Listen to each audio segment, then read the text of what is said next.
Movie की start में हम शिप को देखते हैं जिसमें एक छोटी बच्ची होती है जिसका नाम एलिजाबेथ होता है।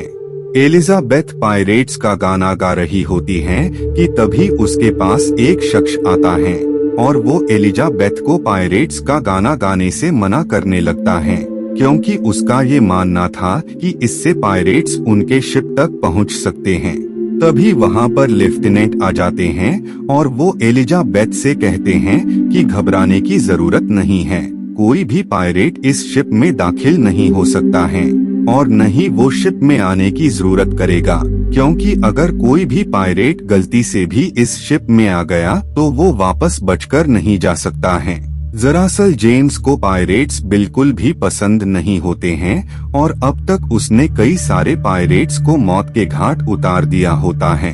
गवर्नर जेम्स से कहता है कि एलिजाबेथ इन सब बातों के लिए अभी बहुत छोटी हैं। उसी दौरान एलिजाबेथ को सी में बच्चा दिखाई देता है। वो ये बात अपने डैड यानी गवर्नर को बताती हैं। गवर्नर उस बच्चे को बोट पर लाने का हुक्म देते हैं, जिसके बाद वो लोग उस बच्चे को रेस्क्यू करके बोट पर ले आते हैं। उसी पल उन्हें एक शिप दिखाई देता है जो कि बुरी तरह जल रहा होता है। इधर एलिजाबेथ उस बच्चे के पास जाती है। वो बच्चा को बताता है कि उसका नाम विल है और इतना कहते ही वो बेहोश हो जाता है। एलिजाबेथ को उसके गले में पायरेट्स का लॉकेट मिलता है। उस लॉकेट को एलिजाबेथ अपने पास रख लेती है क्योंकि उसे ये मालूम होता है कि अगर गेम्स को पता लग गया कि वो बच्चा पायरेट है तो गेम्स बाकी पायरेट्स की तरह उस बच्चे को भी खत्म कर देगा। सीन यहाँ पर कट जाता है और अब हम एलिजाबेथ को देखते हैं जो कि अब बड़ी हो गई होती है। एलिजाबेथ के पास आज भी पायरेट्स का वो लॉकेट होता है जो कि उसने विल से लिया होता है। एलिजाबेथ के पास उसके डैड यानी गवर्नर आते हैं जो कि उसके लिए काफी ब्यूटीफुल सी ड्रेस लाए होते हैं और वो एलिजाबेथ से इस ड्रेस को पहनने को कहते हैं। वहीं पर हम विल को देखते हैं जो कि गवर्नर के लिए स्वॉर्ड बनाकर लाया होता है, जिस पर उसने काफी ज्यादा मेहनत की होती है। इधर हम कैप्टन जैक स्पैरो को देखते हैं। जैक के पास एक शख्स आता है और वो उससे कहता है कि तुम्हें अपनी बोट यहाँ पर खड़ी करने के लिए कॉइन्स देने होंगे। जैक उसे 3 कॉइन्स देता है और वो वहाँ से निकल जाता है। इधर हम एलिजाबेथ और गेम्स को देखते हैं। एलिजाबेथ की ड्रेस काफी टाइट होती है जिस वजह से उसे ठीक से सांस नहीं आ रही होती है और अगले ही पल एलिजाबेथ पानी में गिर जाती हैं। एलिजाबेथ के पास जो लॉकेट होता है उससे काफी तेज वाइब्रेशन निकलती हैं जो कि सी में काफी दूर तक फैल जाती हैं।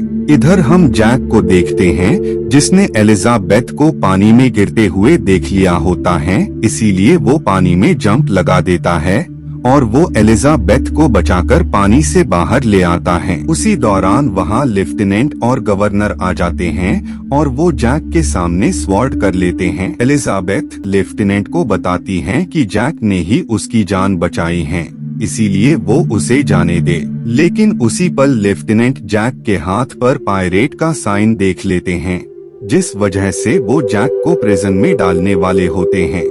लेकिन वो ऐसा कुछ करते उससे पहले ही जैक एलिजाबेथ को पकड़ लेता है और वो उसी का यूज करके वहाँ से निकल जाता है। बाद में जैक अपनी जंजीरें तोड़ने की कोशिश कर रहा होता है, तभी उसी पल वहाँ विल आ जाता है जो कि स्वॉर्ड से उस पर अटैक कर देता है, जिस वजह से उन लोगों में फाइट स्टार्ट हो जाती है। लेकिन जल्द ही जैक यहाँ पर हार जाता है और साथ ही जैक को लेफ्टिनेंट के लोग पकड़कर प्रिजन में डाल देते हैं। नाइट में हम एक शिप को देखते हैं जो कि पायरेट्स का होता है। वो लोग एलिजाबेथ से उस लॉकेट को हासिल करने आए होते हैं, इसीलिए वो एलिजाबेथ को लेकर अपने सरदार के पास आ जाते हैं। इधर हम विल को देखते हैं जो कि लेफ्टिनेंट और गवर्नर को पूरी बात बताता है, लेकिन वो लोग विल की कोई भी बात नहीं मानते हैं, इसीलिए विल खुद एलिजाबेथ को पायरेट्स की कैद से आजाद करने का डिसाइड करता है और इसके लिए वो कैप्टन जैक स्पैरो की हेल्प लेता है। इधर लेफ्टिनेंट टेलीस्कोप से जैक और विल को देखते हैं जो कि उनके दूसरे शिप पर होते हैं। लेफ्टिनेंट को ये एहसास होता है कि शायद विल और जैक उस शिप को लेकर वहां से भागने वाले हैं, इसीलिए वो अपने सैनिकों को उन दोनों को पकड़ने को कहते हैं। और जब सोल्जर उन दोनों को पकड़ने जाते हैं तो वो उनके शिप पर आ जाते हैं। दरअसल इन दोनों लोगों का मकसद इसी शिप पर कब्जा करना था, क्योंकि ये शिप बहुत ही तेज होता है। इधर हम बारबोसा को देखते हैं जो कि एलिजाबेथ को बताता है कि ये जो कॉइन तुम देख रही हो, ऐसे और भी बहुत सारे कॉइन्स हैं जो कि हर पायरेट्स के पास थे, लेकिन किसी वजह से ये सारे कॉइन्स कर्स्ड हो गए। और जब हम सबने बाकी कॉइन्स को स्टील किया तो इसकी वजह से हम सब भी कर्स्ड हो गए।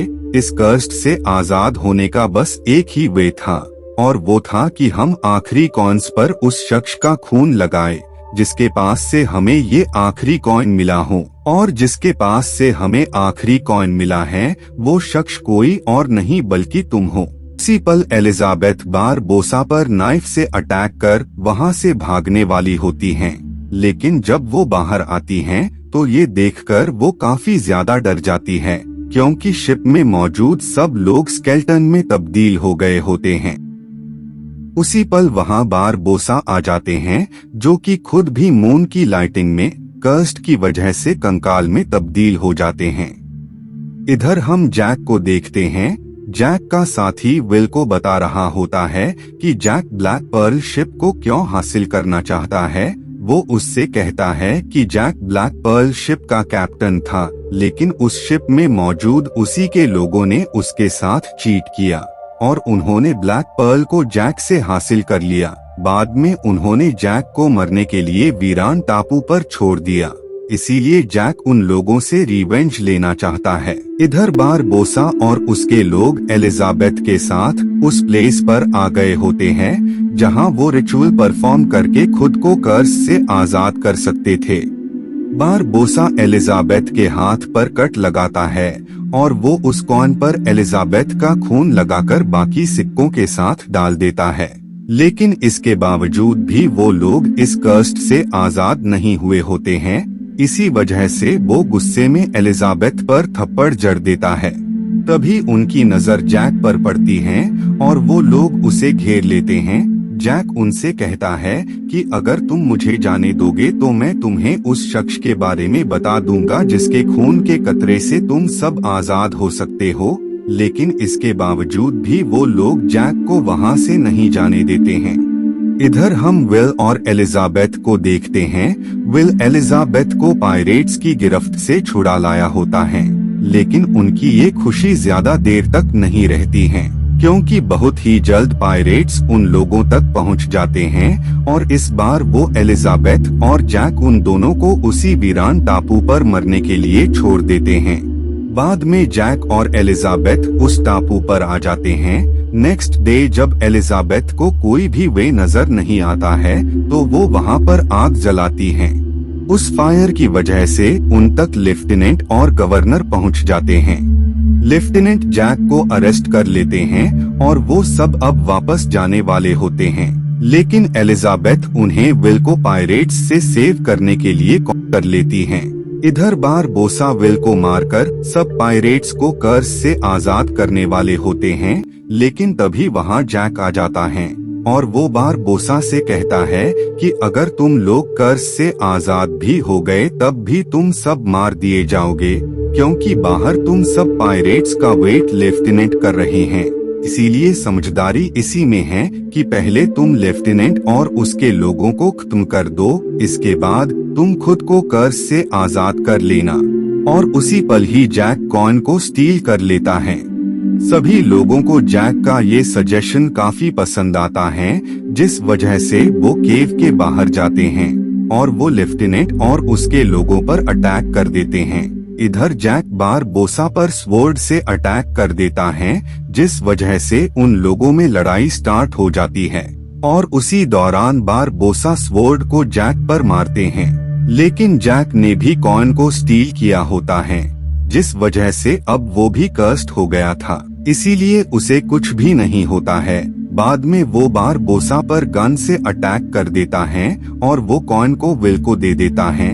विल उन दोनों को बाकी सिक्कों के साथ डाल देता है, जिससे वो सब श्राप से मुक्त हो जाते हैं। लेकिन इससे बारबोसा की मौत हो जाती है क्योंकि जैक ने उस पर गन से अटैक कर दिया होता है।